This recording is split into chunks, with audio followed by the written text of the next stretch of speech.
I mean, look, you want to go into minicamp, you want to show what you got, and some of the offensive linemen had some trouble during minicamp the other day, and a lot going on for one specific edge rusher that is really making a huge jump. Maybe a couple, maybe a few. We're going to talk about it, so let's get straight into it. A killer buried, but not dead. Darren, we better turn around. Because I've seen enough horror movies to know any weirdo wearing a mask is never friendly. Yo, what is going on, guys? I hope everyone's having a fantastic day. Hope everyone is enjoying their work week. A lot going on. The Eagles had minicamp a couple days ago. We had a lot to discuss with it, but I want to talk more about it as well because we heard some more news at practice and obviously from some of the press conference we ended up getting. I want to go into Lane Johnson because he had a lot to say going into the 25 season that the Eagles are more hungry than ever. The players are hungry. And, you know, when it comes to coming off a Super Bowl, especially winning a Super Bowl, every team is aiming for you. Any team that wins against you coming off winning a Super Bowl, it's going to be their Super Bowl. Now, Lane was asked about the edge rushers and which ones are really standing out. And he talked about all of them, but one he was actually talking about was the newly acquired Josh Uche. Okay, now Josh Uche a couple years ago was in double-digit sack territory with the New England Patriots, and then was traded last year to the Kansas City Chiefs mid-year. And unfortunately, Spagnuolo, the defensive coordinator for Kansas City, said he really didn't play much because he was learning a new defense, and it was a lot to really put on him to learn a defense in the middle of the year. And, you know, he only started 6 games last year. So there was nothing wrong with Uche. He was really just learning the defense, and he was just way behind in the process. He didn't play in the Super Bowl. Just remember, you have Azeez Ojulari. If he can stay healthy, and obviously when it comes to the Eagles medical, they keep guys pretty healthy throughout the year. And another guy that's really betting on himself that could be a double-digit sack territory, Joshua Uche could be that same player as well. Love the room as it is. I know that there's a lot of one-year deals in this edge rushing room. This is why Howie signed these guys, because they are going to play harder and they're going to work harder for that next contract. So why not do it with the reigning Super Bowl champions? Now, we heard a lot about the edge rushers and some of the DTs, and Jordan Mailata, the left tackle for the Philadelphia Eagles, he was kind of struggling a little bit at minicamp from some of these edge rushers. We heard Jordan Davis gave him a hard time, but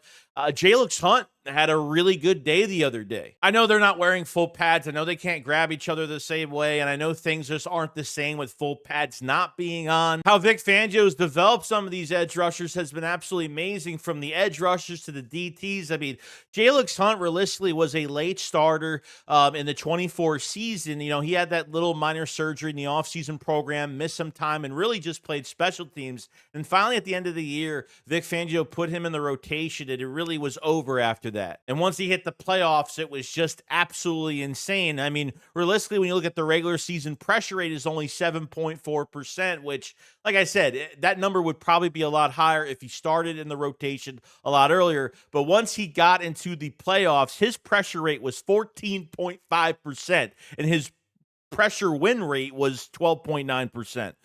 Which is kind of crazy. Same thing with Jordan Davis, 4.4% pressure rate in the regular season to 9.4% in the postseason. If you have starters and you have depth guys that are getting into the double-digit percentages of pressure rate and win rate, that's good coaching. And sure, probably what helps all of this too is Jalen Carter. Dab in the middle right there is probably helping whoever's on his side. So Jalen Carter is definitely a huge help when it comes to this defense too. Makes other guys very successful, but I think you have some natural talents. I feel really good about Jalix Hunt. I feel really good about Nolan Smith since he turned it up in the playoffs as well and had a pretty good year. Even the DTs have benefited from the coaching and what they could do and how disruptive they've been. I mean, look at Moro Ojomo. I mean, nobody talks about him. I think he could take over Milton Williams' role perfectly. His regular season pressure rate, 11.9%. His pass rush win rate, 18.2%.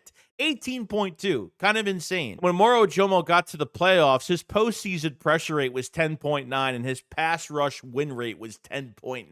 Give these guys reps, give these guys more time, and I can't wait to see the competition training camp, the joint practices with other teams, and obviously the preseason games. A lot to look forward to with this defensive line. Now, we ended up getting some images of A.J. Dillon, but Jesus, I mean, there's going to be a lot of pauses probably in what I'm about to say, but look at those legs, look at those quads. With the departure of Kenneth Gainwell, I kind of want to know how they're going to use A.J. Dillon in this offense. I don't want to put him as a Rashad Penny type player that's just going to sit the whole entire year, but who's going to run 2-minute offense? Who's going to be the running back in 2-minute offense? Because Kenneth Gainwell was the guy that did that. You know, A.J. Dillon is a nice balance in the passing game and can run north and south, physicality, punch it right down your throat and make you pay for it.